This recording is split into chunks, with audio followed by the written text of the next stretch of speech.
Halo, selamat sore teman-teman semua. Hari ini kita mau adain seminar kesehatan. Topik yang bakal dibahas hari ini itu kita mau ngomongin tentang deteksi dini gangguan ginjal. Jadi kayak yang kita tahu semuanya mungkin uh, ini apa? Kalau penyakit ginjal, gangguan ginjal itu tuh gimana ya? Kayak kita nggak tahu apa-apa, nggak ada gejala apa-apa, tiba-tiba udah kena aja, ternyata mungkin udah akut atau kronis gitu kan. Jadi kayak sesuatu yang kita nggak tahu dan mungkin kita ceritanya ya ngerasa sehat ya sehat-sehat aja apa-apa segala macam, cuman ternyata tiba-tiba udah kena, udah parah dan udah komplikasi, malah itu sangat parah sih, karena ginjal salah satu yang penting banget nih di tubuh itu. Jadi kayak untuk kita bisa apa di ngolah ngolah ini loh, apa kalau kalau menurut saya sih kayak lebih ke arah cairan sih, kayak soalnya kan kayak kebetulan almarhum mami saya itu kena ginjal. Nah jadi pertama-tama itu nggak pernah sakit selama saya hidup 20 tahun lebih atau segala macam gitu, nggak pernah sakit sama sekali, terus tiba-tiba kena kena ginjal yang dia juga nggak tahu apa. Nah semengerikan itu kan, makanya jadi kayak ngeri banget, kita nggak bener-bener nggak tahu oh ginjalnya ternyata ada kerusakan, ginjalnya ada gangguan dan lain-lainnya. Tiba-tiba kena aja, tiba-tiba komplikasi, tiba-tiba bengkak ya, tiba-tiba nggak bisa kencing aja gitu kan. Nah makanya mengerikan. Jadi hari ini kita mau bahas tentang ginjal sedikit. Nanti mungkin ada sharing dari speaker kita hari ini, ada Dokter Trevino, yang mungkin teman-teman udah pada kangen, udah lama nggak bawain Zoom ya. Jadi hari ini ada saya ditemenin Dokter Trevino yang mau bantuin untuk sharing tentang uh, gangguan ginjal dan produk yang bertugas hari ini. Produk yang bertugas itu hari ini subarasi. Jadi kita lebih berat ke arah subarasi, karena ginjal itu masuk ke dalam sel juga, sel tubuh juga, dan sedangkan subarasi juga kita ada salmonophary peptide, fungsinya itu untuk regenerasi sel dan lain-lain, dan emang kita juga ada uji klinis untuk mencegah kebocoran gangguan ginjal gitu-gitu kan. Jadi udah sangat pas banget kayaknya kalau misalkan kita bahas ginjal dan subarasi ini. Sebentar, oke, udah ada Dokter Trevinonya. Halo, selamat sore dok.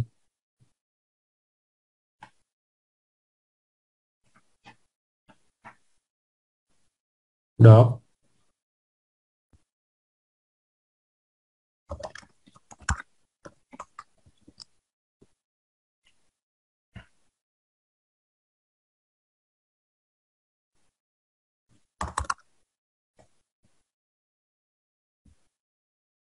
sebentar ya.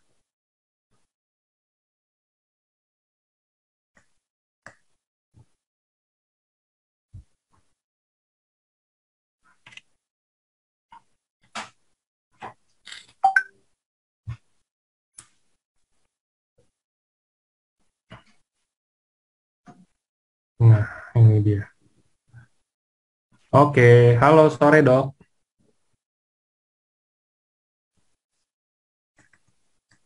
Selamat siang. Aduh ini sambungan kayaknya nggak begitu Jaringannya ya jelas dok, gitu. Kenapa? jaringannya ya. Iya. Iya, oke. Oke. Mungkin sebelum sebelum kita lanjut lebih jauh, mungkin dokter boleh memperkenalkan diri dulu dok, buat yang baru-baru yang mungkin belum tahu. Kan pasti semuanya pada penasaran dong, ini dokter Trevino sering disebut nih apa segala macam, cuman dia ini apa ya, bagian apa ya? Nah, lu mungkin boleh dijelasin dok. Oke, terima kasih. Baik, Bapak Ibu semua, salam kenal. Nama saya Trevino Pakasi. Kalau dari namanya nih asli Manado. Saya banyak eh, berkecimpung di pengajaran, di pendidikan ya, dokter juga praktek, tapi juga banyak di pendidikan. Saya ngajar di FKUI. Bidang ini saya adalah di kedokteran keluarga. Mungkin lebih banyak teman-teman akan mengenalnya sebagai praktek umum. Oke. Kenapa saya tertarik dengan AFC ini? Karena yang diangkat pertama kali waktu dikenalkan kepada saya scientific ya. Jadi kalau saya latar belakangnya di universitas, memang saya tertarik dengan sesuatu yang scientific. Tapi yang lebih penting lagi bahwa ini adalah hal lama yang menjadi baru ya. Dan itu penting karena banyak sekali sebenarnya ya ilmu-ilmu lama ya yang sudah dilupakan orang, tapi sebenarnya punya relevansi, manfaat sampai saat ini. Dan yang sesuai juga dengan saya sebagai seorang dokter keluarga adalah di dalam kedokteran keluarga itu kami mengangkat patient center. Jadi kalau Bapak Ibu ya bertemu dengan seorang dokter keluarga, dokter keluarga itu akan mempersilahkan atau memberikan kesempatan lah kepada keluarga pasien untuk menyatakan apa yang menjadi harapan dan keinginannya. Nah banyak sih kalau saya mau melihat teman-teman sejawat saya mungkin di dalam prakteknya lebih mengutamakan kedokteran barat. Itu juga hal yang benar, baik ya. Tetapi juga di dalam konsep patient centered ini, kalau kita juga mendengarkan pasien dan keinginan pasien, ya, nah itu juga sesuatu yang positif sebenarnya. Meskipun mungkin kadang-kadang kita pikir ya ini apa sih yang diminta, nah gitu. Tentu saja saya nggak 100% seperti nurutin pasien ya. Jadi ada juga hal-hal yang tentu saja saya akan memberikan kesempatan kepada pasien kalau hal-hal tersebut adalah baik ya, punya dasar ilmiah ya, dan salah satunya memang adalah produk AFC ini. Jadi kalau emang ada dasar ilmiahnya dan pasien juga atau keluarga pasien atau orang sehat pun ya ingin menggunakan produk ini untuk kesehatan, tentu akan saya dorong ya. Jadi kalau istilahnya itu dalam praktek itu terintegrasi antara kedokteran barat dan juga dengan kedokteran timur ya, disebut dengan integratif medicine ya. Jadi memang kami mengintegrasikan itu. Jadi kalau teman-teman semua percaya, ada belief dengan produk ini ya, meskipun ini bukan obat, tetap disupport secara medis ya. Karena memang ini sedianya memang bukan obat ya, ini adalah suatu nutrition ya, adjuvan terapi. Dan kita mungkin akan belajar lebih banyak lagi ya dalam banyak hal. Kalau Bapak Ibu juga berminat, bisa kita ngobrol-ngobrol dan sebagainya. Selama ini juga mungkin saya sejak tahun 2018 bergabung di AFC memang sebagai medical expert, dan lebih banyak memang berapa 1 tahun terakhir ini lebih banyak komunikasinya personal ya. Kalau ada yang tanya, ada apa itu yang kemudian saya coba jawab sedapat mungkin tentu saja. Itu perkenalan singkat ya, Pak Angga. Pak Angga, silakan. Oke, kalau gitu kita mungkin bisa langsung mulai untuk topik hari ini, Dok. Iya, oke. Saya share screen dulu ya. Oke. Jadi kemarin ya saya dihubungi untuk saya membawakan topik mengenai deteksi dini gangguan ginjal. Jadi gangguan ginjal ini penting, Bapak Ibu ya. Penting sekali untuk kita deteksi dini. Kenapa ini ginjal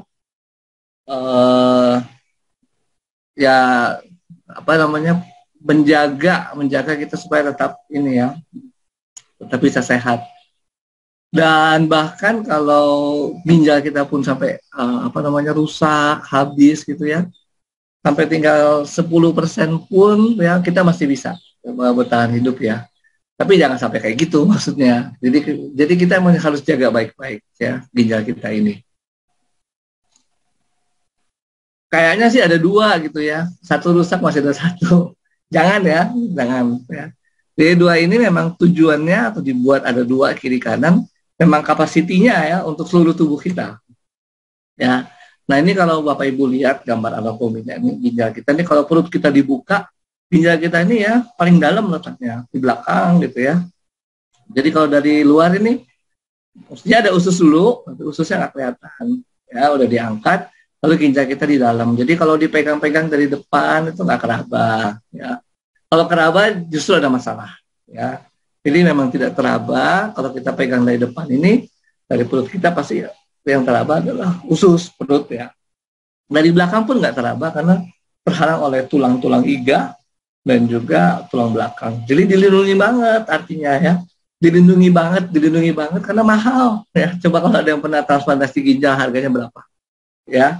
Setelah transplantasi pun masih minum obat lagi yang rutin, ya, supaya ginjalnya nggak di-reject. Jadi ginjal itu mahal sekali, maksud, ya. Dan jangan dibilang, oh ada 2, masih ada salep gitu, ya. Kasihan kalau dia hanya bekerja untuk satu ini, ya, satu ginjal saja.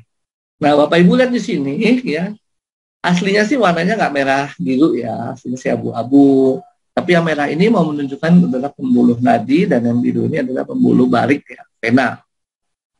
Jadi ginjal kita ini tugas utamanya memang menyaring darah, ya, supaya darah yang kotor, banyak zat-zat kimia yang sudah tidak dibutuhkan oleh tubuh lagi dibuang. Ya. Jadi yang memasukkan darah itu yang merah ini arteri, ya. Arteri ini memasukkan darah, ya, supaya masuk ke saringan ini. Saringannya ini kecil, ya, detail banget, ya. Jadi nggak sembarangan bisa bocor saringannya, ya. Nih seperti ini kira-kira, ya. Saringannya seperti ini.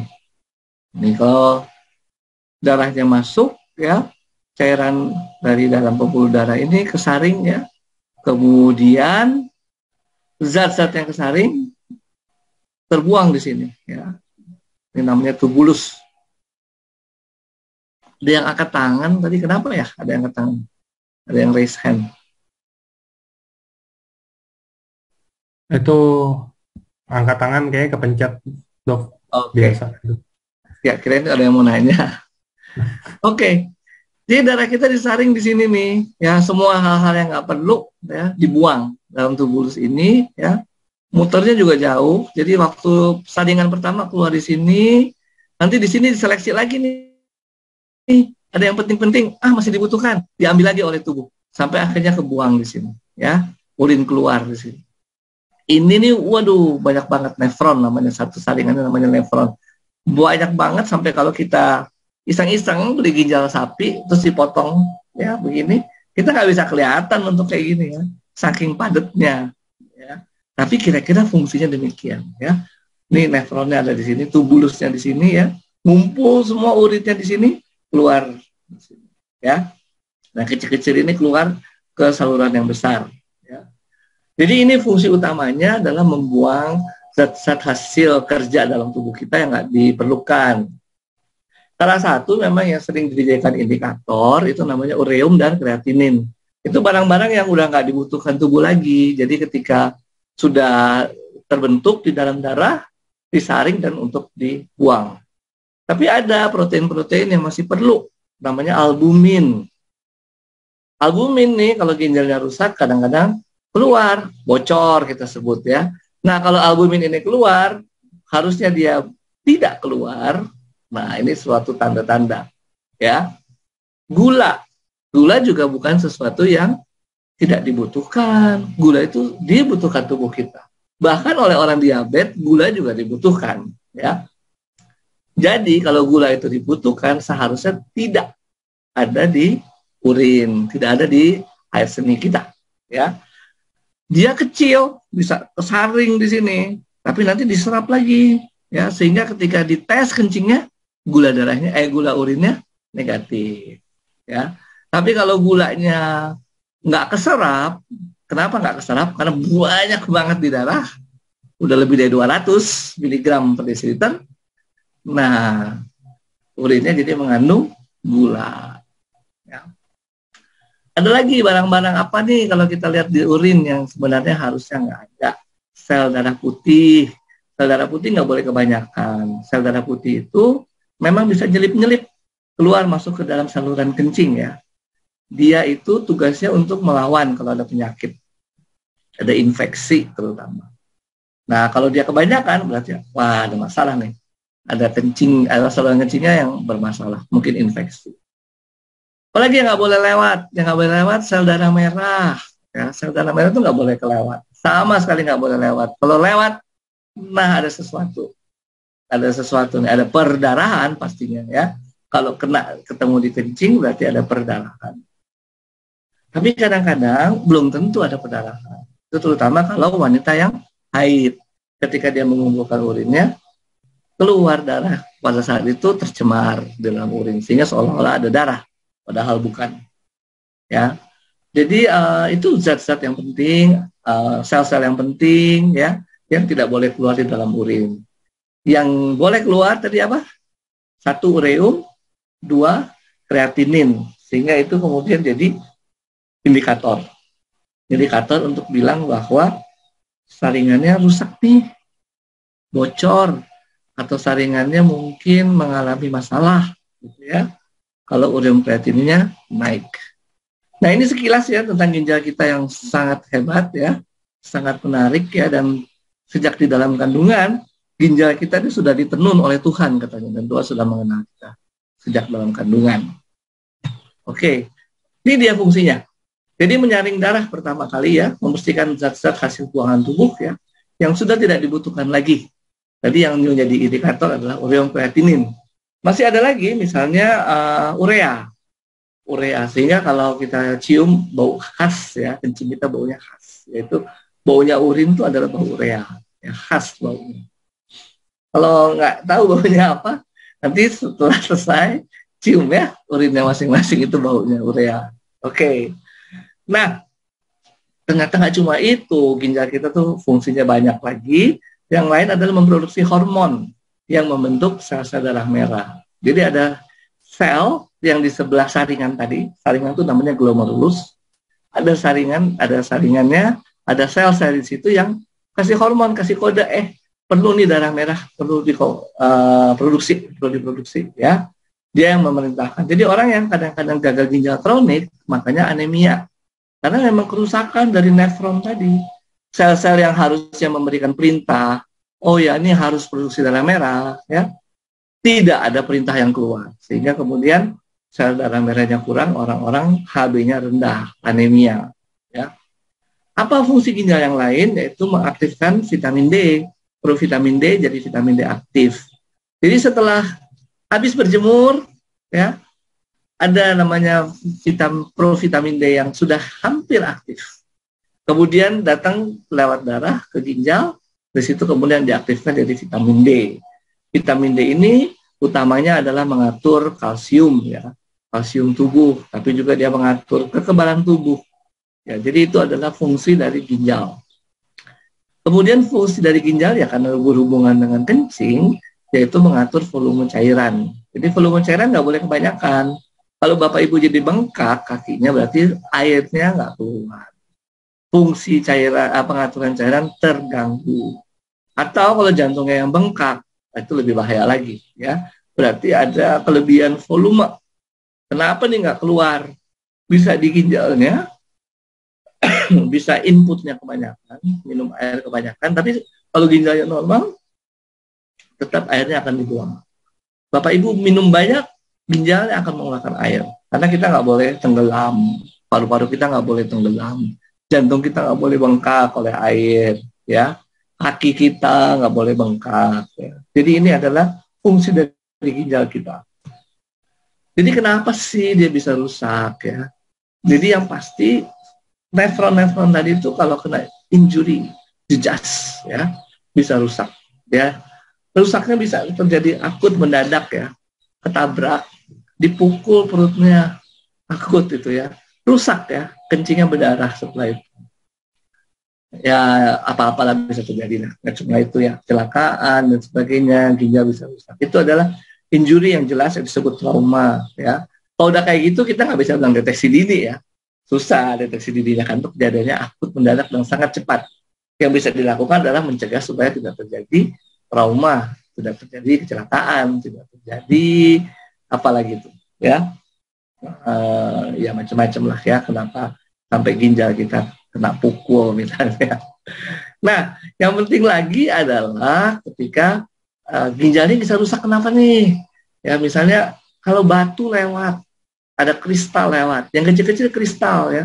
Nanti ketemu di pemeriksaan urin, kalau dilihat ada kristal, dia lewat, dia ngerusak yang nefron. Tapi kalau jadi gede, ya ngerusak yang jaringan lebih gedenya lagi, ya. Bahkan kemudian bisa menyerang atau merusak saluran kemihnya, uretra dan ureter dan uretra, sampai ke kandung kemih dan uretra itu bisa rusak ya. Jadi kalau ada jejas seperti itu, rusak nih. Jejas itu kan menimbulkan luka ya. Sebenarnya itu terjadi pada semua tubuh kita. Ketika ada luka, ya, terjadi pendarahan, terjadi apa? Stres oksidatif.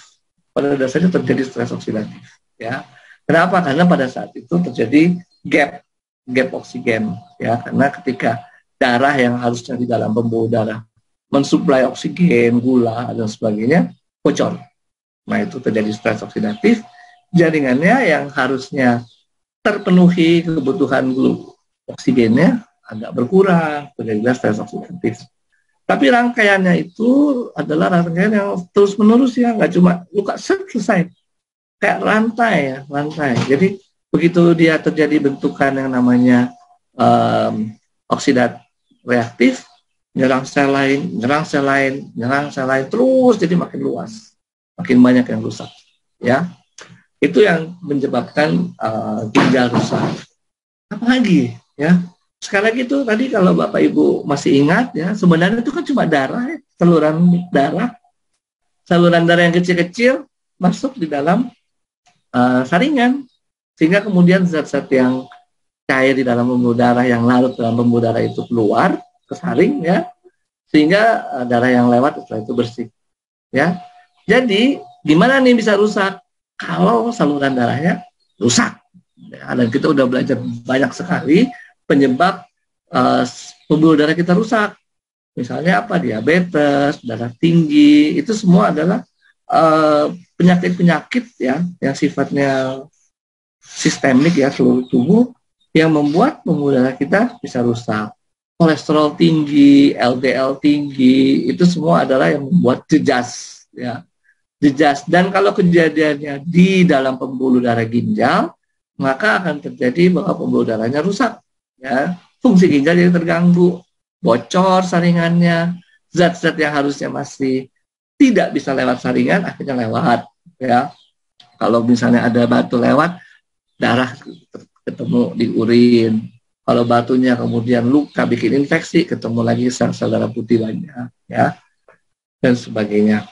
Nah, gula darah sendiri juga bisa membuat kerusakan itu ya di dalam saringan kita, sehingga kalau kerusakannya itu permanen, albumin, tadi masih ingat ya, albumin itu protein yang berguna bagi tubuh, bocor, ya, lewat di dalam saringan tersebut. Nah itu semua kira-kira yang umum ya, yang bisa kita temukan yang menyebabkan ginjal kita rusak. Yang paling tinggi adalah darah tinggi ya, hipertensi. Hipertensi naik di Indonesia, naik sampai 30%. Jadi makin banyak orang yang berisiko ya timbul kerusakan ginjal. Yang banyak lagi adalah gula darah, ya diabetes. Itu juga penyakit-penyakit yang umum. Yang kecil-kecil yang bisa menyebabkan jejas, nggak kecil juga sih, tapi cukup banyak. Batu, ya itu juga cukup banyak. Kemudian kanker, ada. Itu semua adalah penyakit-penyakit yang bisa merusak ginjal, sehingga kemudian ginjalnya menjadi rusak. Ya, tidak bisa menyaring dengan baik. Ya. Ini tadi ya. Oh, saya lupa. Kekurangan cairan yang mendadak itu juga bisa merusak ginjal. Ya, kalau orang dewasa kayaknya sih nggak mungkin kekurangan cairan secara kronis ya. Kenapa? Karena begitu dia kekurangan cairan, dia haus langsung minum. Tapi kalau anak kecil, bayi misalnya ya, nggak terperhatikan dengan baik, itu bisa terjadi dehidrasi ya, dan kronis ya. Misalnya kalau dia diare ya, itu penyebab yang akut. Jadi kekurangan cairan yang akut, mendadak, cepat, nggak segera balik, bisa merusak ginjal kita juga. Ya, cuma jarang banget. Ya. Karena orang dewasa begitu haus ya dia minum. Ya. Lalu yang tadi penyakit-penyakit yang kronis seperti diabetes dan hipertensi. Nah, jadi gimana dong kita deteksinya? Ya, Deteksi yang pertama adalah faktor-faktor risiko penyakit kronis. Apa tuh? Tadi kan dibilang hipertensi. Jadi Bapak Ibu rajin dong ngukur tensinya. Ya. Rajin, jangan takut-takut. Tapi makin sering diukur makin stres ya katanya. Aduh, tensinya kok tinggi, takut, makin khawatir. Ya.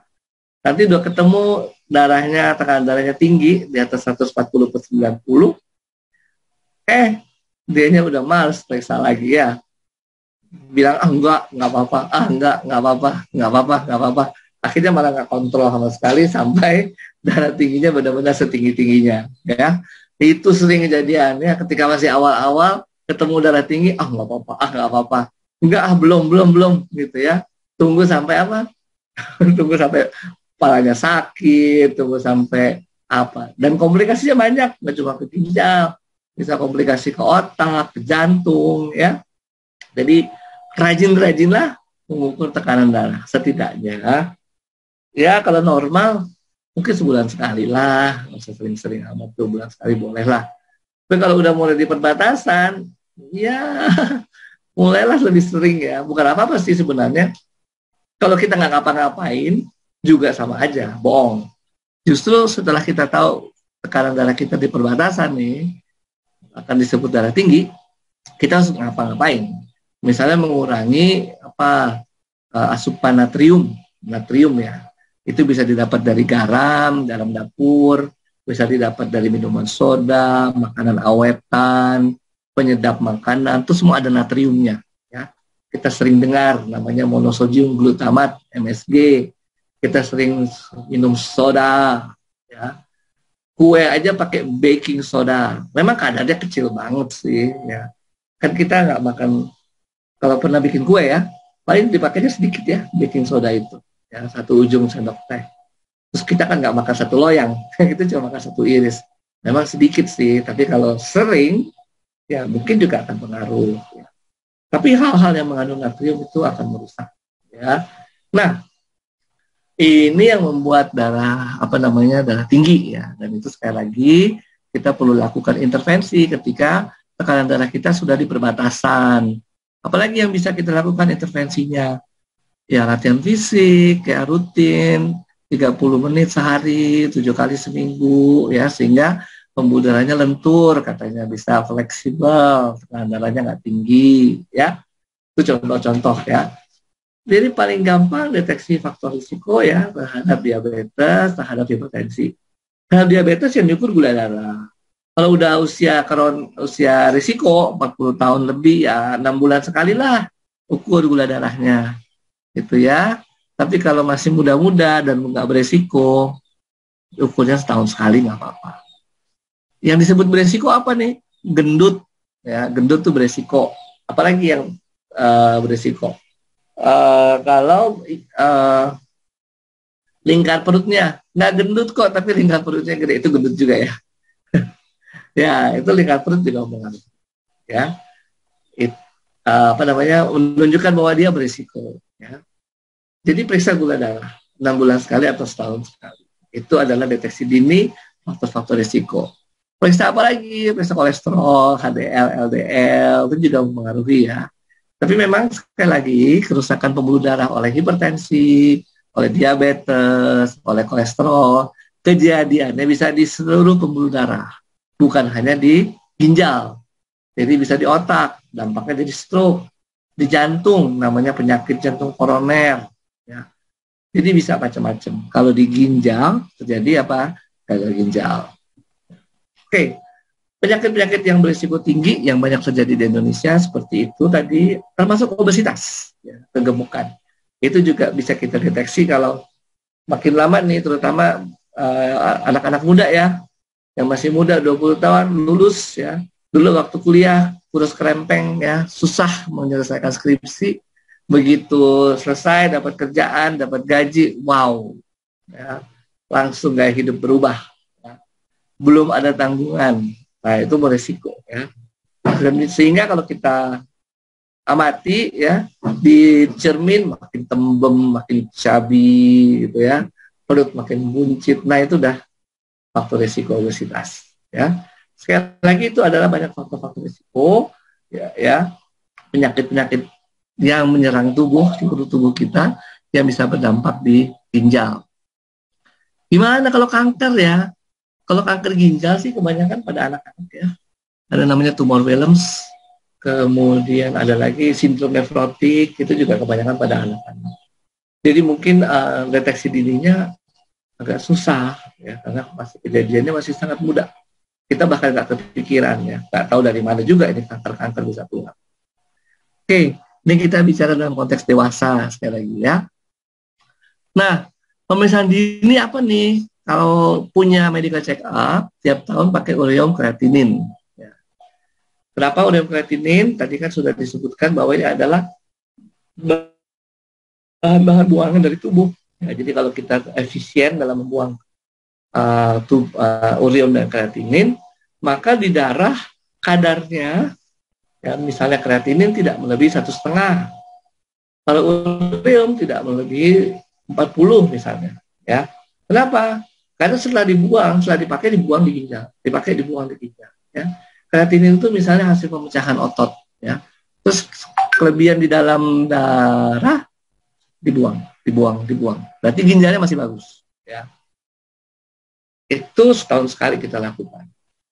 Urinalisis, jadi pemeriksaan urin itu juga boleh kita periksa ya, setahun sekali juga lah, bareng-bareng dengan medical check up kita. Di situ kita bisa lihat sih ini ada nggak barang-barang yang nggak seharusnya ada di kencing kita, ya. Kalau nggak seharusnya ada di kencing kita, masalahnya di mana? Apakah di ginjal? Apakah di saluran kemih, ya? Itu urinalisis. Ada lagi contoh yang lain, albumin urin, ya. Tapi itu kita kasih kalau kita pakai kalau udah ketahuan diabetes, ya. Kalau belum diabetes, ngapain kita periksa albumin urin? Mahal. Tapi kalau udah diabetes, kita periksa albumin urin supaya memastikan tidak terjadi kebocoran ginjal. Nah ini saya sekali lagi membatasi hanya pada penyakit yang sering. Penyakit yang sering yang merusak sebenarnya merusak pembuluh darah, ya, tidak langsung merusak ginjal, tapi merusak pembuluh darah. Dan kita tahu bahwa pembuluh darah di dalam ginjal itu sangat panjang, ya. Bisa browsing sendiri berapa kilometer ya di dalam darah kita, dalam ginjal kita. Tujuannya apa? Karena ingin menyaring, ya. Dan Bapak Ibu tahu kalau cuci darah ya, mesinnya segede apa. Bayangkan ya, ciptaan Tuhan tuh hanya 2 ginjal kiri kanan sekecil itu ya. Kalau kita mau cuci darah tuh perlu mesin segede itu dan berapa jam coba. Ya kita harus masuk. Oke. Nah kalau rusak gimana? Bisa diperbaiki nggak ya? Pada dasarnya memang banyak sel-sel tubuh kita itu sudah dewasa ya, sudah matang begitu lahir. Artinya kalau sudah matang, sudah rumit ya, sudah kompleks, nggak bisa diregenerasi dengan cepat ya. Tapi tidak berarti tidak ada cadangan ya, selalu ada cadangan, makanya ada stem cell, selalu ada cadangan. Jadi cadangan-cadangan itu orang cari lagi gitu ya. Bener nggak sih sama sekali nggak bisa diperbaiki? Sebenarnya bisa, tapi ya gitu, kayak cadangan-cadangannya nggak banyak gitu ya. Misalnya cadangan sel-sel muda di tulang, mungkin sampai umur 18 tahun, udah susah ya, udah nggak banyak lagi, nggak bisa tambah tinggi kan, habis 19 tahun misalnya ya. Sel-sel yang banyak cadangannya kulit, yang banyak cadangan sel mudanya sel-sel lapisan luar ya. Kemudian sel-sel darah itu juga banyak cadangannya ya. Tapi ada ternyata ya. Ini Lancet, ini majalah ilmiah yang tinggi ya popularitasnya. Jadi tidak tentang kidney regeneration. Jadi ginjal juga punya daya regenerasi. Meskipun pastinya lamanya ginjal itu untuk memperbaiki diri sama dengan lamanya kita merusak ginjal kita.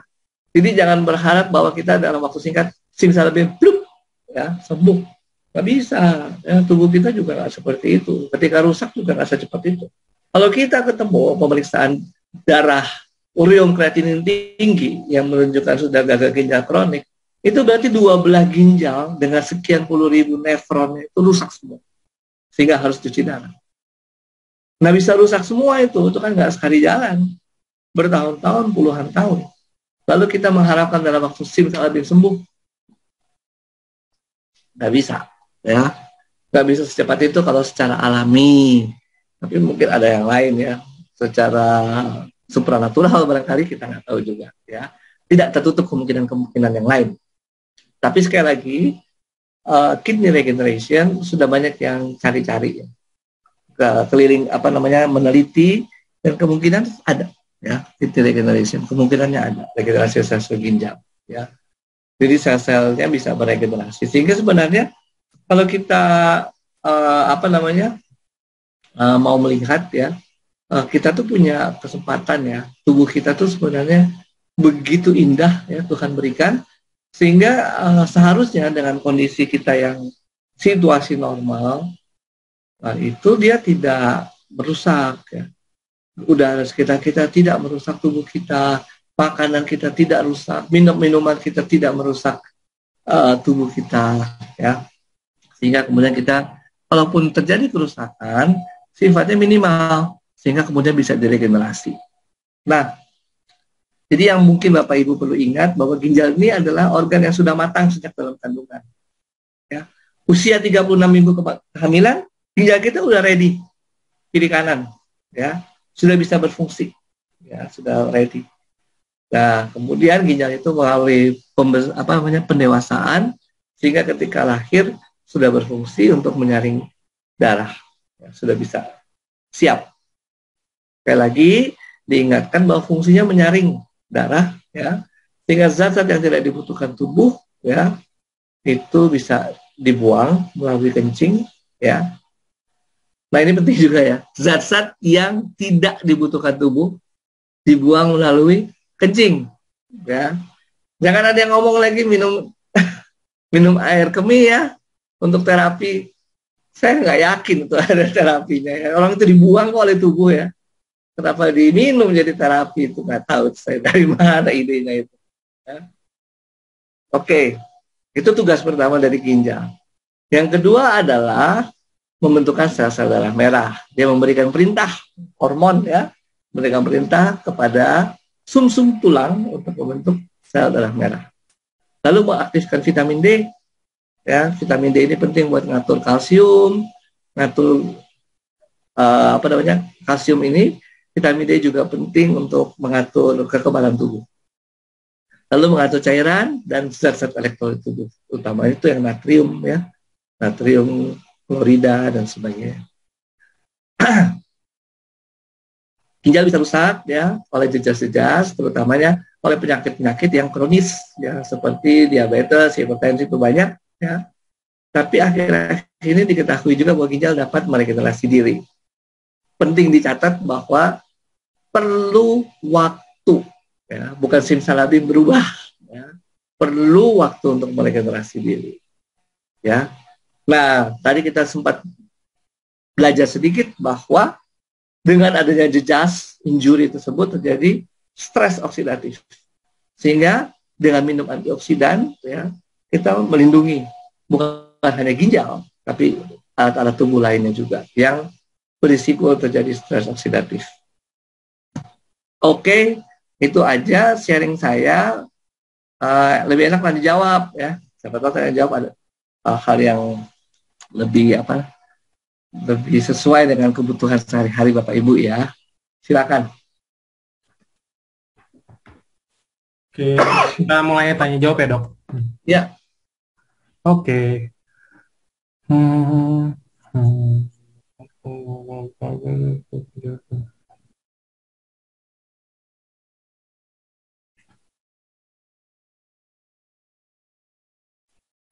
Dok, kalau orang yang udah pernah operasi pengangkatan batu ginjal, bagaimana supaya mencegah biar nggak ada yang kedua kalinya untuk kena batu ginjal lagi gitu loh, tipsnya dok?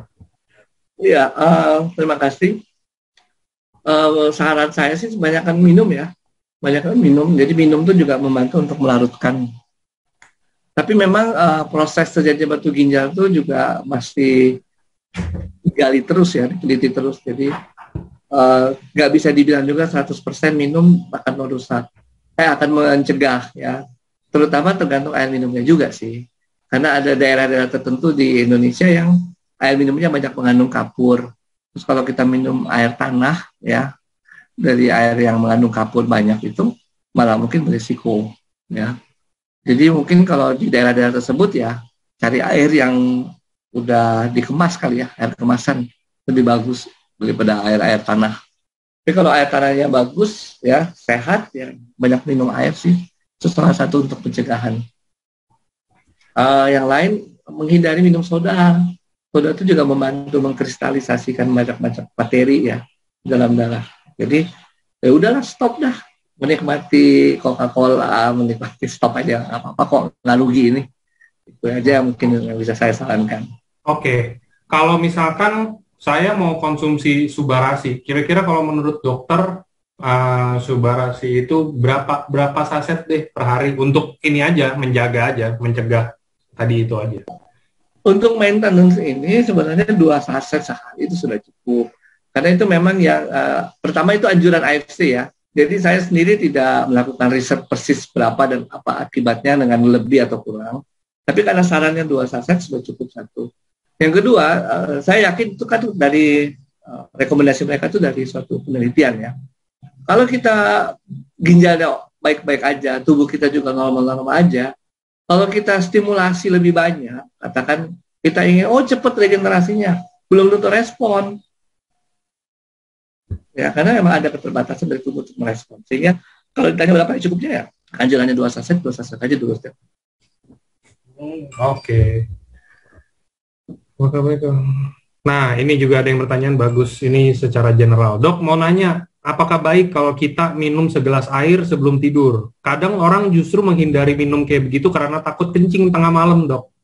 Nah, ya kan? Jadi kira-kira menurut dokter bagus gak sih? Apa diharuskan atau dianjurkan atau gimana, dok? Sebenarnya sih ya dianjurkan juga enggak sih. Sebenarnya enggak harus ya. Soalnya kan kalau kita ini orang dewasa ya, kita kan minum tuh kalau kebutuhan gitu. Kalau kita dehidrasi kurang cahaya kita minum gitu, atau kering tenggorokannya minum misalnya kayak saya tadi barusan gitu. Jadi nggak harus juga sih sebenarnya minum air sebelum tidur ya. Tapi kalau apa ya, kalau beresiko jadi dehidrasi kali, saya nggak tahu gimana caranya beresiko dehidrasi. Tapi ya begitu haus langsung kebangun kok, sama tubuh langsung dibangunin deh begitu haus. Oke. Nggak apa-apa nggak minum juga. Oke, siap.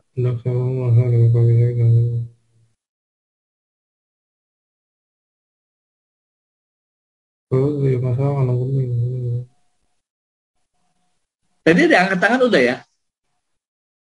Yang angkat tangan belum kayaknya. Kalau misalkan itu rata-rata banyak kan kayak angkat tangan kepencet. Mungkin kalau yang mau tanya lagi boleh ditaruh di kolom chat ya teman-teman biar saya bacain. Udah hilang sih tadi. Oke. Mau tanya.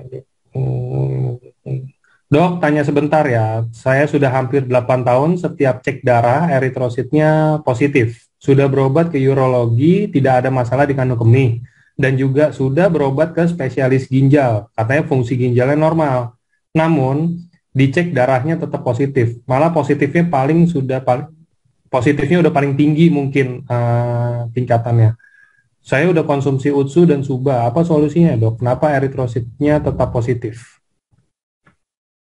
Waduh, saya juga udah diperiksa semua terus dibilang negatif. Apa nggak ada masalah berarti? Saya juga bingung karena saya cuma dengar dari pertanyaan ini ya. Jadi kalau ada darah tadi ya, bisa karena batu gitu kan ya, ada kalau wanita mungkin juga tercapar lagi haid misalnya. Terus lagi kanker pun bisa timbul perdarahan ya. Itu sih yang paling sering ya, timbul perdarahan. Tapi kalau semuanya bersih, saya juga kurang tahu jawabannya apa ini. Ya, maaf ya nggak bisa membantu banyak. Oke. Next-nya, dok, apakah benar lanjut. obat-obat COVID yang ada beredaran sekarang, maksudnya bukan obat COVID kali yang dianjurkan ya, seperti Avigen dan antibiotiknya dan lain-lain itu merusak ginjal? Mungkin kalau kebanyakan, iya kali ya dok ya, kebanyakan semua obat juga merusak ginjal gak sih dok? Betul. Semua obat tuh ada ininya, ada efek ke ginjal ya. Jadi jangan minum kebanyakan. Ya, semua ada takarannya lah. Yes. Makanya itu teman-teman pentingnya kalau kita ke dokter atau apa kita ngikutin resep kan, ngikutin dosis. Jadi kita nggak kayak ke apotik. Oh iya, oke nih. Contoh misalkan dokter Trevino punya pasien. Dok, saya ada gangguan kayak gini di sini-sini dikasih obat sama dokter Trevino resep contoh. Terus dok resepnya udah habis, minggu depannya beli lagi. Nah itu kan nggak boleh karena kan yang tahu kan dokter sebenarnya. Maksudnya ahli kesehatan ya dok yang tahu dok. Iya betul. Harus dikontrol dulu lah. Belum tentu perlu Hmm. kan. Saya udah cukup gitu. Betul. Oke. Dok mau tanya orang yang gagal ginjal boleh minum air kelapa nggak sih?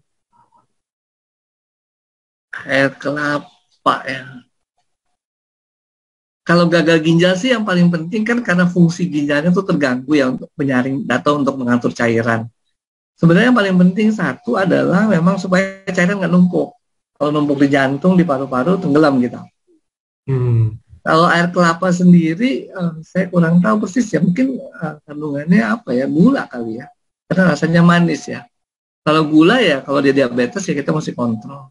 Tapi intinya sih mungkin ya, volume cairannya jangan kebanyakan. Itu aja mungkin ya. Kalau kandungan lainnya saya belum bisa jawab sekarang. Atau kalau yang nanya bisa cerita, mungkin ketemu apa sih di air kelapa? Bisa nggak cerita di air Oh, kelapa ketemu apa? oke. Oke, sambil nunggu mungkin diserap dulu pertanyaannya kita next ke lanjutnya. Nah, ini ada yang tanya lagi, ini mungkin mau minta pendapat Dokter Trevino ya, bukan contoh kasus. Dok mau tanya, apa bedanya produk EFC? Let's say kita bilang Subarasi dan Utsukushi ya produk utamanya, dengan obat-obatan Cina yang sering kita diajakin tur ke sana. Karena ada yang ajak saya Zoom malah bilang, ah ini pastinya sama dengan obat-obatan herbal tersebut. Nah, saya sih bisa jawab, cuman biar lebih enak, biar lebih ilmiah, kayak enak penjelasannya dari Dokter Trevino nih. Obat herbalnya apa dulu? Kayak contoh, misalkan kita bilang apple to apple deh dok. Contoh misalkan kayak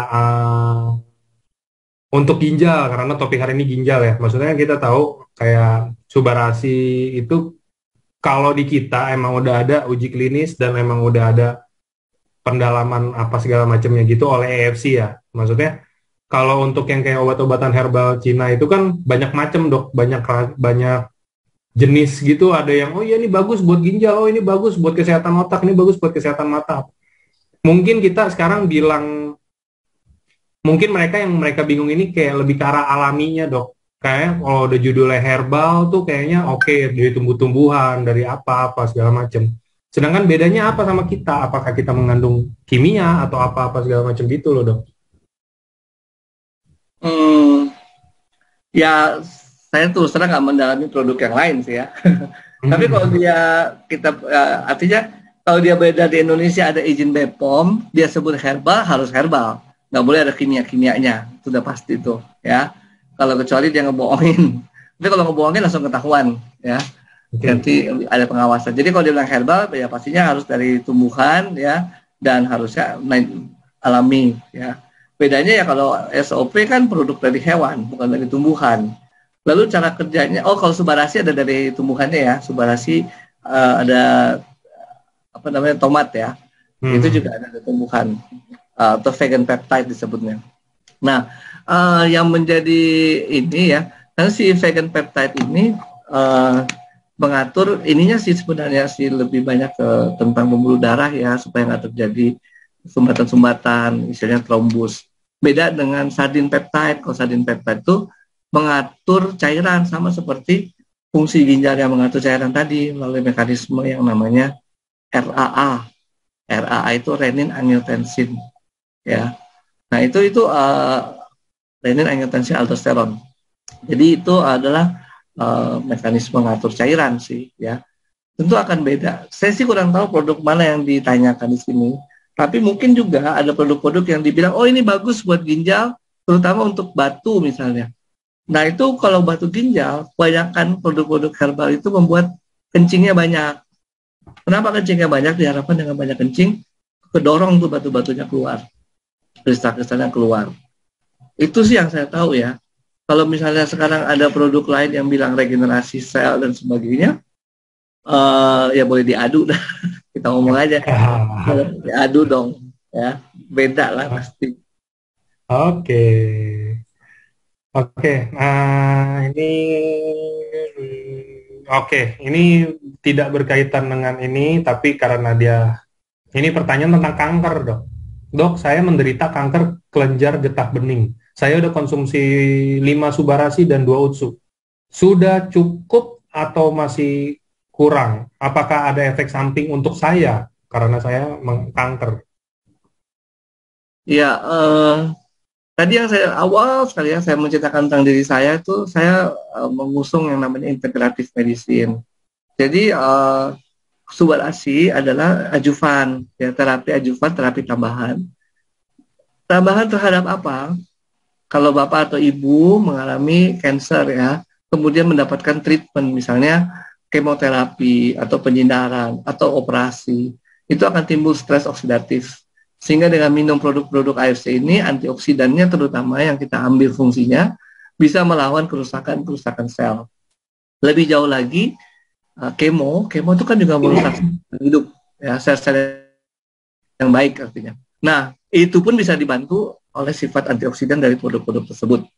Nah, yang lain adalah ada sifat regenerasi sel, baik produk usukusi atau SOP Subarasi, dan itu membantu untuk mendorong ya perbaikan jaringan yang sudah rusak, baik rusak oleh karena kankernya atau baik rusak karena pengobatan ya, karena kemoterapi dan sebagainya. Jadi kalau mau ditanya cukup nggak cukup ya, memang kita lihat dari respon ya, responnya gitu. Respon itu mulai dari yang mungkin ada pemeriksaan-pemeriksaan khusus ya yang sesuai dengan kankernya. Kemudian kita lihat lagi ininya apa namanya perbaikan solusi ya perbaikan recovery dan itu bisa dibantu ya dengan pemberian Subarasi maupun ini. Terus kalau ditanya 5 bulan nggak cukup apa nggak cukup ya, saya sudah cerita tadi ya dengan contoh ginjal itu bisa rusak ya, itu bukan kecepatan yang sebulan 2 bulan 5 bulan ginjal itu rusak, itu bertahun-tahun. Jadi bertahun-tahun tubuh kita mengalami masalah sehingga rusak, maka untuk merecovery-nya itu bukan waktu sebulan 2 bulan, kita perlu waktu.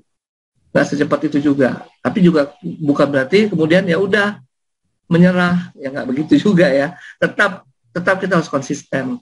Yang bikin nggak apa namanya nggak berhasil itu adalah tidak konsisten, menyerah, putus asa, lemah, ya ya udah deh gitu, pasrah bagus tapi bukan pasrah yang nggak berjuang, ya itu semua pikiran-pikiran negatif yang makin menambah kerusakan, ya. Jadi mungkin itu yang bisa saya sampaikan. Jadi kalau disebut dosis cukup nggak cukup ya tergantung respon, kemudian nggak bisa dibilang 5 bulan harus kelar. Itu proses yang sudah bertahun-tahun. Jadi kita mengembalikan proses itu juga perlu waktu. Itu Mas Angga.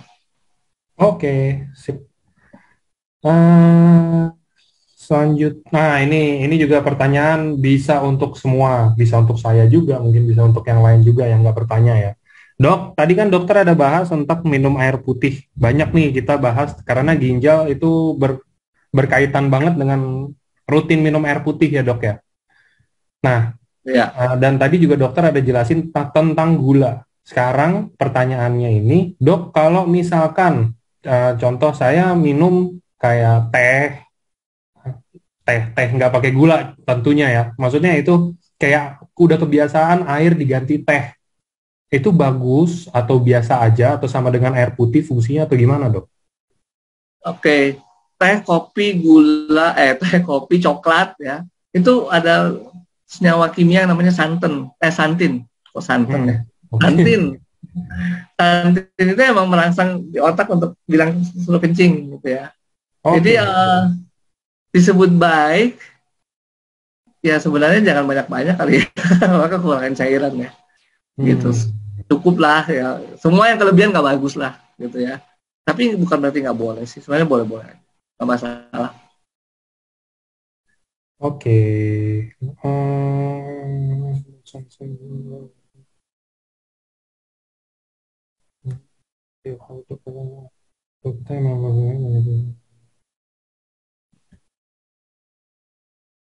Hmm, Seimbang dok soal ini.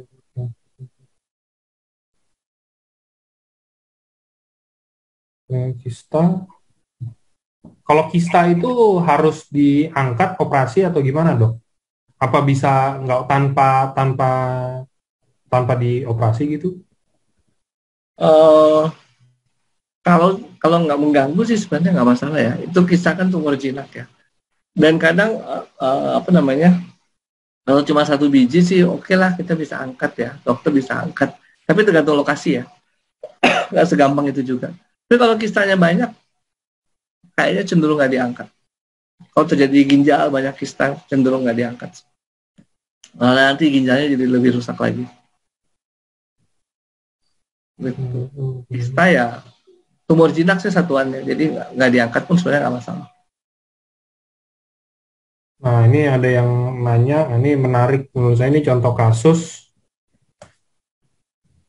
Sore dok, saya boleh tahu nggak apa yang menyebabkan seseorang tubuhnya menjadi gemuk, tapi gemuknya itu dalam artian kayak gelondong gitu dok, kayak terlalu banyak cairan. Nah, orang ini lansia, pria usia 65 tahun, sebelumnya memang sudah konsumsi obat darah tinggi, pengencer darah, obat untuk bantu tidur, dan belum pernah mengalami kondisi ini. Kemudian konsumsi Suba dan Utsu, udah sekitar 3 paket, 6 box berarti ya. Jadi mengembang gitu, awalnya saya pikir gemuk, tapi lama-kelamaan gemuknya beda, ngembang, gemuknya itu mengandung cairan mirip orang hamil. Lalu saya ke dokter untuk konsul dan dokter bilang Suba itu mengandung hormon. Nah, jadi ke tubuh lansia ini nggak cocok, terus dikasih obat penurun hormon. Kira-kira kalau menurut tanggapan dokter tuh seperti apa Suba sih mengandung hormon? Oke, nomor satu, tidak mengandung hormon. Ya. Tidak mengandung hormon, yang ada di dalamnya adalah men-trigger IGF-1 itu ya, SOP. IGF-1 itu adalah insulin-like growth factor ya.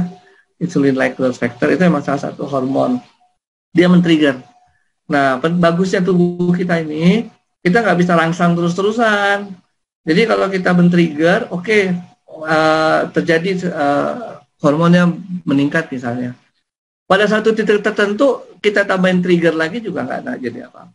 Tubuh punya daya untuk mengatur, ya, sehingga nggak akan terjadi kelebihan produksi IGF-1 selama tubuhnya bagus ya. Kita kan nggak tahu nih kasusnya seperti apa. Selama tubuh kita normal, tidak akan dibilang kebanyakan IGF-1-nya atau kebanyakan growth factor yang lain, nggak. Ya. Ada maksimal produksi tubuh kita. Ya, itu satu. Sekali lagi, Subarasi tidak mengandung hormon, tapi men-trigger pembentukan hormon. Dan kalau tubuh kita berfungsi normal, tentu saja ada batas maksimal terbentuknya IGF-1 itu. Jadi nggak akan berlebih-lebihan. Ya. Lalu kondisi ginjal itu memang kalau kemudian banyak protein terbuang lewat kencing, ya, karena bocor, akibatnya apa?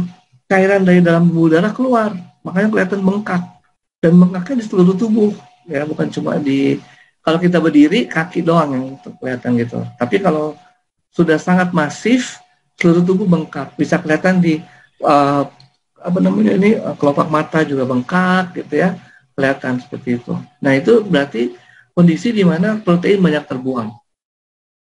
Protein banyak terbuang sehingga kemudian apa namanya, cairan tidak bisa masuk ke dalam darah, cairan ada di sekitar pembuluh darah sehingga orang kelihatan bengkak. Nah, kalau dibilang Subarasi ini ada protein, jawabannya salah. Ya. Adanya peptida. Jadi peptida itu adalah kumpulan asam amino yang kecil. Ya. Protein itu besar, ya, terus besar itu bisa sampai massa molekul apa ya, beratnya ya sampai ribuan gitu ya, sedangkan peptida itu kecil. Jadi yang bisa mencegah supaya cairan itu nggak keluar dari pembuluh darah itu protein, bukan peptida. Ya, peptida itu tidak mencegah karena kecil ya, tidak punya daya untuk menarik cairan-cairan itu masuk ke dalam pembuluh darah. Jadi protein itu ada di dalam pembuluh darah, menjaga stabilitas supaya cairan nggak keluar, stabil di dalam pembuluh darah. Proteinnya bocor keluar dari ginjal. dia kurang menarik airnya itu, bengkaklah dia. Sekali lagi, itu yang paling banyak adalah protein. Dan protein itu adalah bentukan yang hilang ya, itu bentukan tubuh, bentukan hati. Ya, jadi bukan sesuatu yang kita makan dari luar saja, dalam arti gini, ya pasti kita makan protein ya, asam aminonya ada, tapi kemudian tubuh yang membentuk protein juga dalam tubuhnya. Karena yang diserap oleh tubuh kita bukan protein, tapi asam amino, kecil-kecil, potongan-potongan kecilnya, asam amino, ya. Tapi tubuh kita yang kemudian membentuk protein, proteinnya lepas ke dalam itu. Nah itu mungkin sesuatu yang kemudian dicegah, sehingga katanya kalau orang gagal ginjal dietnya rendah protein. Tapi bukan berarti sama sekali nggak boleh ya. Harus makan protein tapi rendah, bukan sama sekali stop, berhenti. Ya. Itu barangkali ya kalau saya mau tanggapin kasusnya. Jadi bengkaknya itu pasti masalah ginjal dan kemungkinan besar sih karena protein lepas di urin ya. Tapi apakah itu kemudian pengaruh dari subarasi? Jawaban saya tidak ya, karena subarasi tidak mengandung protein. Ya, kandungannya adalah peptida. Yang saya ketahui itu ya. Nanti kalau misalnya katakan bicara sama dokternya, terus dokternya kayaknya nggak senang, mendebat lagi, boleh aja ngobrol sama saya kalau mau, kontak-kontakan. Tapi pasiennya jangan debat ya, karena kalau debat lagi nanti dokternya nggak enak. Kalau udah nggak enak debat, kasihan ya, jadi stres ya. Nggak usah didebat. Dokter tuh nggak suka didebat kayaknya.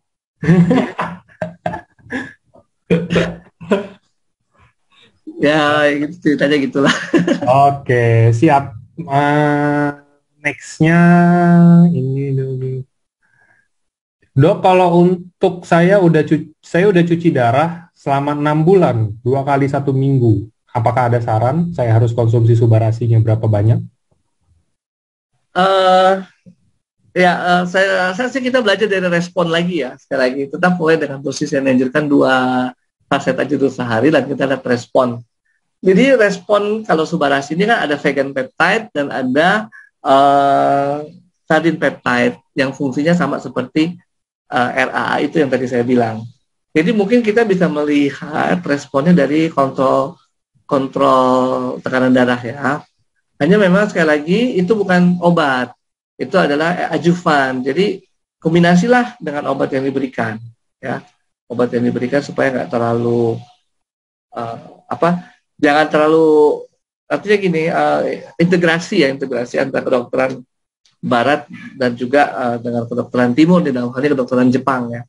Jadi bukan satu-satunya terapi, tapi kita integrasikan. Karena manfaatnya tadi, selain manfaat dari antioksidan dan sebagainya, dari vegan peptide-nya, manfaat subarasi juga lebih luas lagi, dalam arti belief dari pasien terjawab. Ya. Kalau pasien merasa ini adalah membantu, belief-nya terjawab. Ya. Kemudian ternyata dia mengembangkan jaringan, dapat konnichiwa, dia lebih happy, hidupnya juga tidak terlalu stres.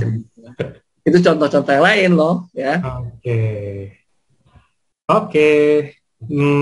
Ini juga ada. Dok, saya kan pernah operasi ginjal untuk diambil batuknya, udah lama. Cuman sampai hari ini saya masih suka ngopi. Tapi ngopinya ini bukan ngopi yang pakai gula, saya benar-benar suka kopi pahit. Tadi kan udah ada dibahas kopi dan teh itu mengandung apa tadi dok? Santin ya, yang bisa bikin kita mau kencing terus gitu kan? Iya. Nah, tapi ini ditanya, ada nggak pengaruhnya dengan ginjal saya yang udah pernah dioperasi? Kalau misalkan saya tetap suka nih kopi pahit, padahal ginjal udah pernah dioperasi. Ada ngaruhnya nggak sih, Dok? Intinya sih cairan sih ya. Kalau kita banyak kencing ya minum cairannya cukup sih sebenarnya. Ini sebenarnya kalau orang kopi kan juga harus minum air putih ya. Jangan harus imbang lah ya, Dok. Harus imbang. Intinya di cairan aja sih ya. Oke.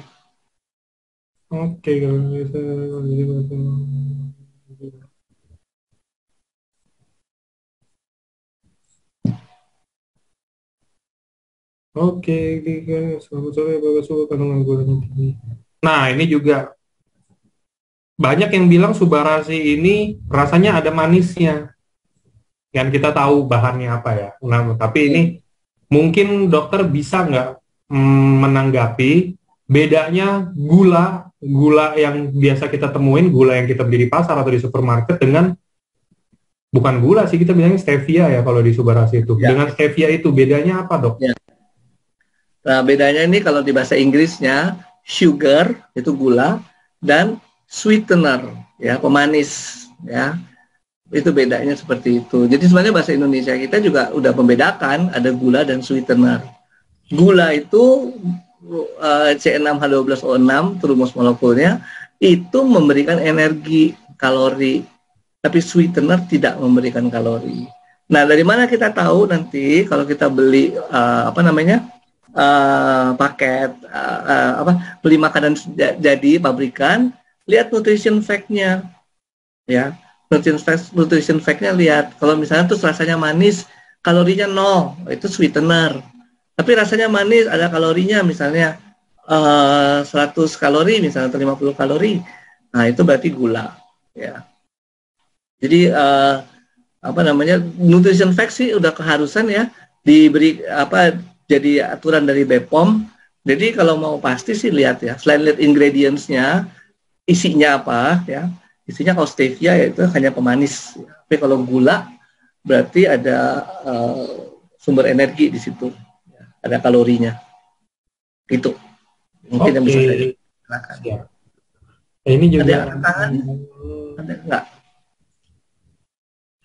Ini mungkin yang angkat tangan mau bertanya, bisa di chat dulu. Nah, ini juga ada yang kalau untuk batu ginjal kan tetap harus diangkat. Kita Subarasi nggak bisa mecahin. Jadi, tapi ini pertanyaannya, ginjal stroke ringan, pernah stroke ringan darah tinggi. Nah, ini pertanyaannya juga rada general, nggak apa-apa. Kalau misalkan saya ada gangguan ginjal, saya udah konsultasi ke dokter, terus saya udah dikasih obat, udah dikasih resep, boleh nggak sih digabung? Maksudnya digabung itu bukan kita minum obat terus minum Subarasi langsung ya. Maksudnya digabung tuh as in kayak dalam satu hari, kita misalkan pagi jam 8 kita udah minum obat, setelah makan, terus kita jam 9 mau konsumsi Subarasi. Itu waktu yang tepat sebenarnya kayak begitu atau ada waktu tepat lain, Dok? Oke. Pertama ini adjuvan terapi ya, jadi terapi tambahan. Jadi kalau kita minum, dan ini satuannya untuk nutrisi ya, jadi bukan obat, nutrisi. Jadi kita boleh makan bersama dengan obat yang diberikan oleh dokter. Dan kalau mau dipisah juga tidak masalah. Isunya adalah isu penyerapan ya, isu absorpsi. Memang kadang-kadang kita juga nggak tahu obat mana dengan obat mana saling menghambat nggak ketika diserap. Jadi kalau mau diberikan space ya. Kalau saya sering memberi saran setengah jam, jarak setengah jam antara yang satu dengan yang lainnya minimal untuk memberi kesempatan obat diserap lebih dulu atau SOP Subarasi diserap lebih dahulu. Tapi pada dasarnya sih itu saling melengkapi ya. Kalau tadi istilah saya di depan integratif medicine gitu ya, saling mendukung lah ya, karena nggak satu-satunya terapi adalah terapi barat ya. Masih banyak juga sering kita temui kegagalan dari terapi barat. Tapi kalau dikombinasi, kekuatannya akan lebih bagus ya. Itu mungkin yang bisa saya tambahkan.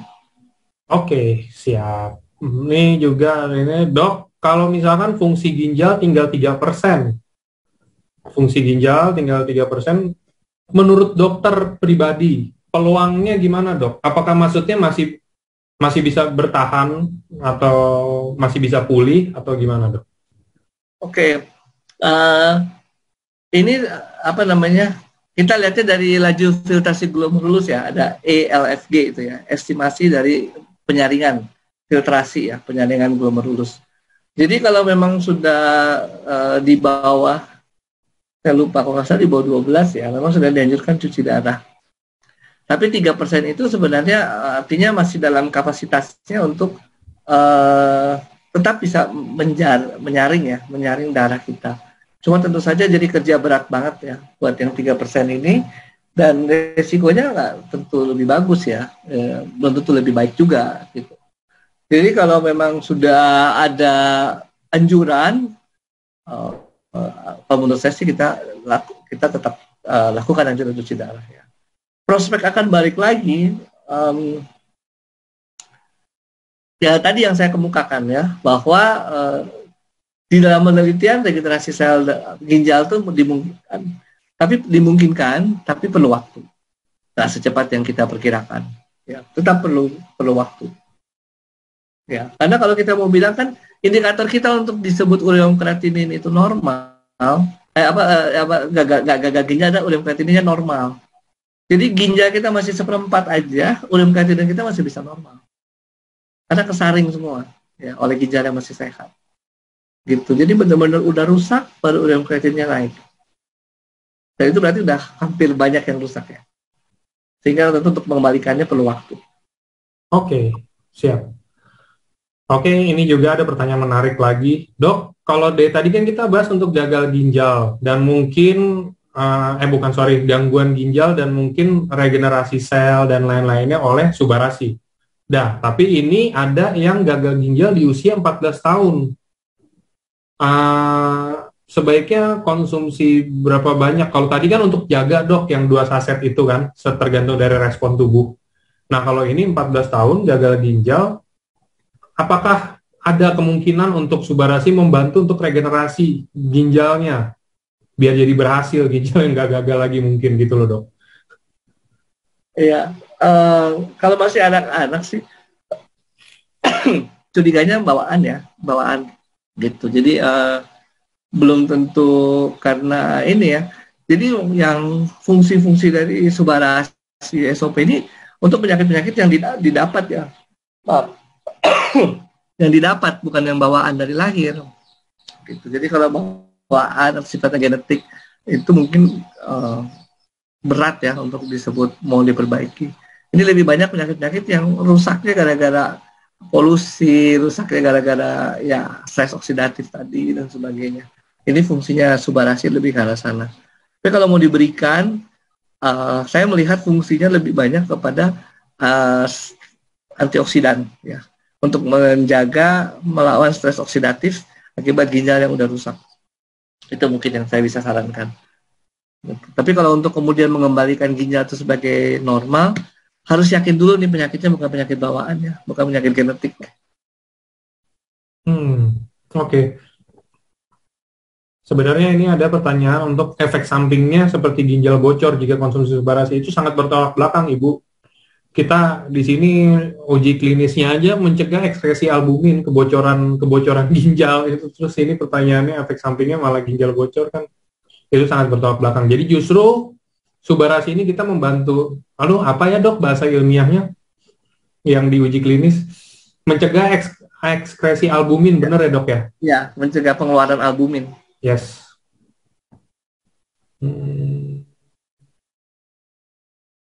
Itu ada uji klinisnya, itu teman-teman yang fruit flow kalinya ya, yang itu ya, atau yang sardine peptide ya. Ya, saya lupa antara dua itu dok. Pokoknya itu antara dua itu ada uji klinisnya itu dan semua bahan aktif itu ada di subarasi. Jadi jelas justru efek sampingnya malah mencegah kebocoran ginjal gitu loh menurut saya.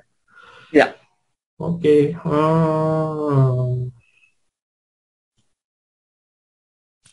Oke, mungkin ada pertanyaan lagi. Dok, saya udah cedera 4 bulan, sementara ini saya mau menggigil dan tanah. Ini ada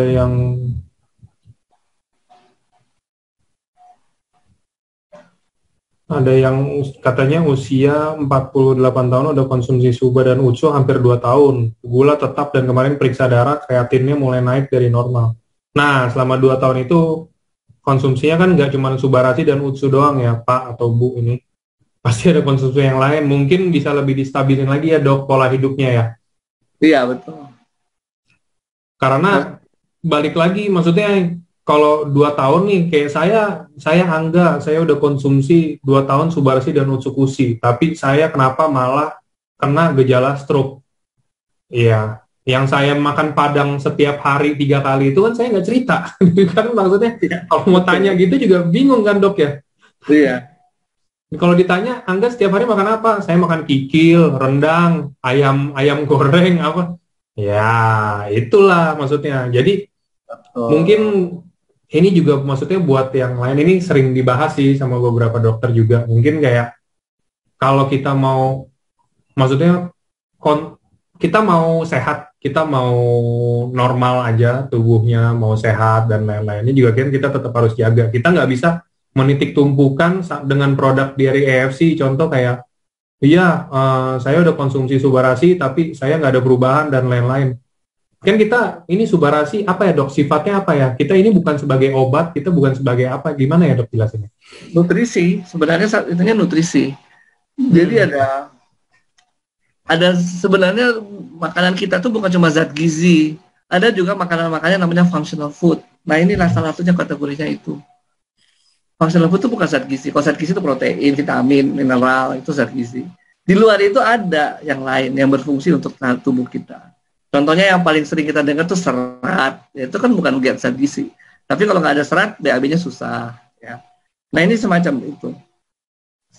Subarasi dan sebagainya itu membantu fungsi-fungsi tubuh yang lainnya. Oke.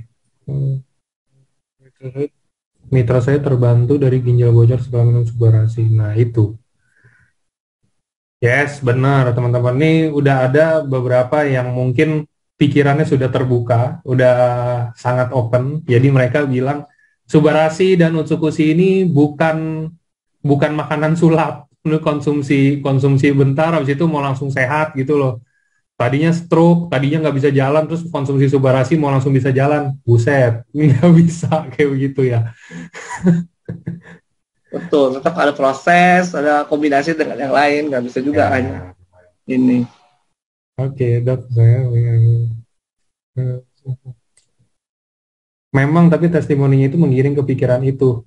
Ya, kalau testimoni kan kita udah bilang, ini kan hasil yang diterima orang itu beda-beda, disclaimer, ya kan? Ya jadi kan badan saya beda dengan badan dokter Trevino, badan dokter Trevino beda dengan badan Pak Ernest. Kalau di saya bekerja di situ nggak bekerja, ya maksudnya karena badan kita berdua nih beda gitu loh. Mungkin ada yang proses regenerasinya, let's say kita bilang, oh 3 bulan saya udah konsumsi, regenerasinya sudah mulai bagus. Ada yang mungkin 1 tahun belum bagus. Gitu-gitu, beda. Karena Tuhan menciptakan manusia, badannya beda-beda. Iya. Dan kebutuhan regenerasi ini kan bukan cuma dengan kita memakan SOP, perlu protein. Kan nggak bisa tubuh kita meregenerasi tanpa bahan bakunya. Kalau bahan bakunya kurang, nggak sama antara yang dimakan tiap-tiap orang, itu juga akan perbaikannya berbeda-beda. Nggak sama. Itu yang membedakan dengan obat. Kalau obat itu responnya relatif sama dari hasil penelitian. Tapi sebenarnya obat nggak sama juga loh.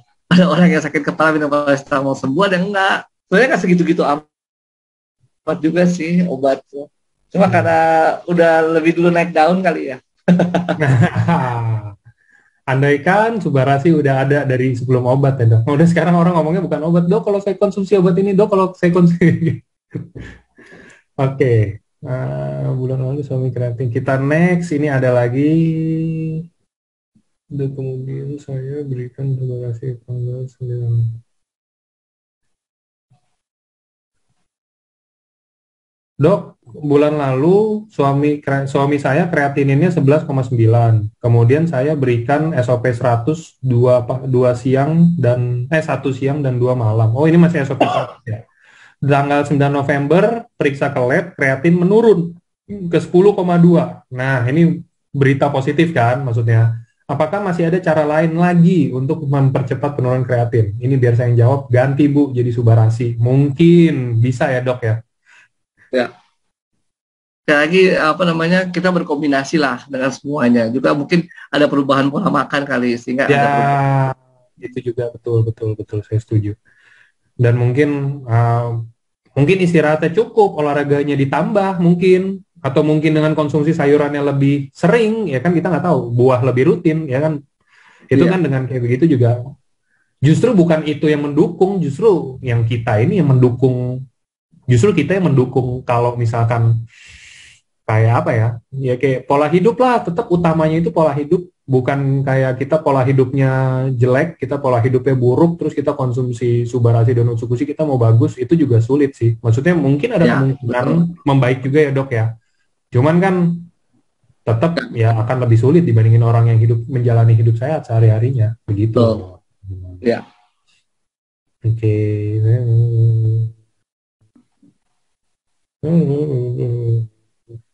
Nah, ini juga saya pertanyaan wajib yang saya harus tanya ke Dokter Trevino. Udah lama nih saya nggak tanya ini. Dok, konsumsi Subarasi dan Utsukushi bagusnya menurut dokter gimana? Apakah ditaruh di bawah lidah? Apakah diseduh? Apakah dicampur di air, diminum, atau gimana? Karena masing-masing dokter beda, dok. Nah, ini saya mau minta pendapat dokter. Uh, Intinya sebenarnya absorpsi ya, penyerapan. Jadi kalau di bawah lidah memang ada banyak pembuluh darah yang bisa mengini ya, menyerap. Tapi kalau kayak misalnya usus kan juga ada probiotik ya, kan kerjanya di usus ya, mendingan diminum aja kali. Kalau menurut saya jangan di bawah lidah. Ada Hmm. probiotiknya yang bisa diminum, dibutuhkan ya langsung ke tempatnya aja di usus. Nggak ada keharusan sih, tapi intinya di penyerapan. Jadi kalau kita minum juga SOP, mungkin perut kosong akan lebih mudah diserap daripada kalau sudah makan. Karena nanti ada yang duluan mana yang diserap gitu aja sih. Tapi balik lagi semuanya itu tergantung, bener-bener balik lagi tergantung tubuh ya. Maksudnya ini, kalau tadi kan dokter juga mungkin ada bilang ya kalau sebagian orang konsumsi Subarasi dulu baru makan gitu nggak masalah biar duluan ini. Cuman kalau orang yang punya mah atau apa gitu ya jangan diikutin teman-teman. Kalau orang yang punya mah atau punya gangguan apa ya makan makan dulu aja nggak masalah gitu loh. Nggak harus gua harus konsumsi Subarasi dulu baru makan. Mau ada mah mau ada apa mau ada ini tetap harus kayak begitu itu nggak bisa itu salah juga ya. Maksudnya badan kita ini kayak yang bisa modifikasi, yang bisa ngerti, yang bisa apa segala macam itu cuma kita sendiri. Jadi kalau misalkan kita udah tahu badan kita seperti ini, nggak boleh kayak begini, kalau bisa ya jangan dilakuin lah. Kita tetap ikutin badan kita seperti apa. Oke. Nah ini ada yang saya percaya setiap individu. Yes, saya percaya setiap individu memang unik dan ada perjuangannya masing-masing di hadapan Tuhan. Mantap. Hmm.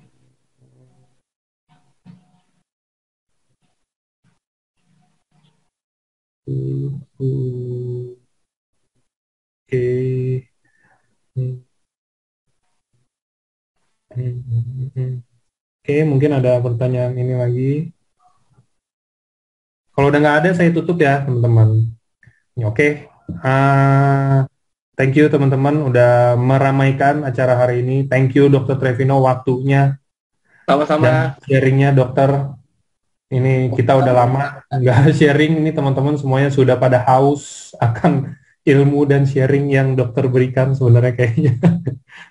Oke, jadi mungkin nanti kita bisa ada sharing-sharing lainnya dengan topik yang berbeda ya teman-teman. Mungkin nanti nextnya kita bakal bahas eksekusi atau gimana kan kita nggak tahu. Nanti tinggal kita lihat ke depannya gimana. Thank Baik. you dok. Mungkin ada yang mau disampaikan lagi sebelum ditutup acaranya for good. Baik Bapak Ibu, terkait dengan kita dengan AFC dan produk AFC, sebenarnya yang lebih menguntungkan ya adalah kalau kita mencegah penyakit ya. Jadi penggunaan produk ini juga untuk mencegah penyakit jauh lebih bermanfaat daripada mengobati ya.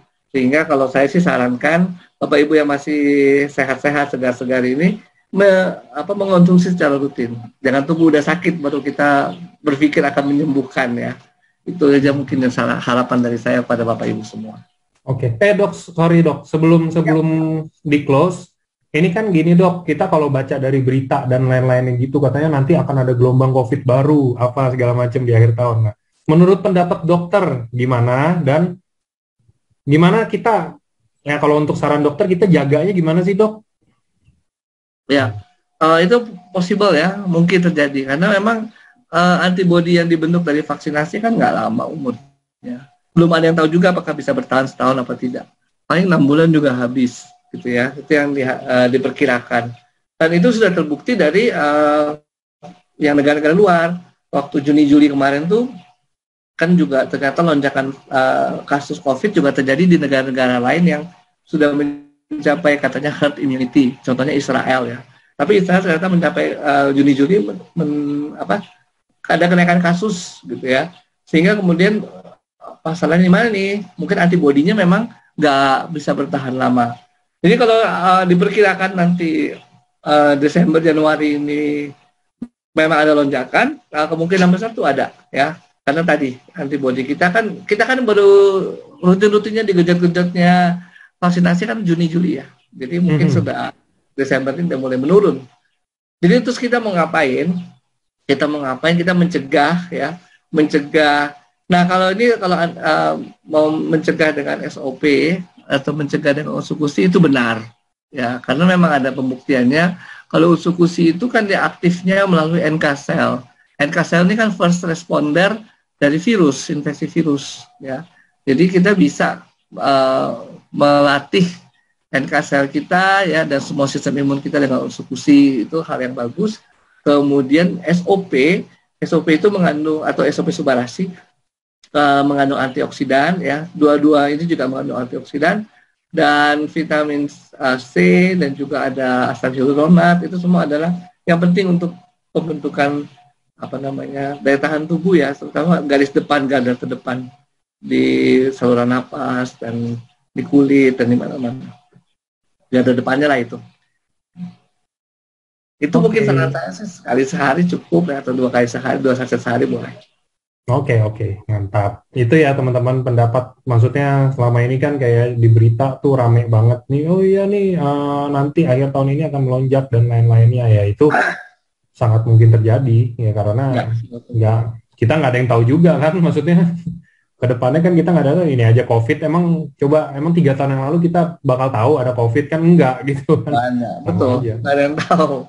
Iya, jadi ya lebih baik kita menjaga lah, kita menjaganya dengan apa ya, mungkin dengan tetap sehat juga, tetap kalau emang udah sering olahraga, konsumsi makanan sehat atau apa kayak gitu ya, kita tetap lanjutin, jangan dikurangin, jangan bolong. Dan kalau emang udah konsumsi Subarasi atau Cukusi juga, kalau bisa rutin aja, karena nothing tulus juga, nggak ada efek samping, makanan juga, terus punya efek positif juga, nggak ada resikonya. Jadi ya kenapa enggak? Apalagi teman-teman bisa konsumsi gratis kalau gabung dan jalanin bisnisnya, ya kan? Gila, keren banget kan bridging saya, Dok. Oke, thank you sekali lagi teman-teman dokter, thank you banget waktunya, Dok. Selamat sore, ini weekend, happy weekend buat semuanya. Ya, semoga kalau kata Dokter Susi, saya kutip sedikit, jangan lupa untuk bahagia ya teman-teman. Bahagia itu paling penting, untuk menjaga kesehatan juga penting bahagia itu. Jadi semuanya sehat selalu, sukses, dan sampai jumpa di acara berikutnya. Thank you, Dok. Thank you teman-teman.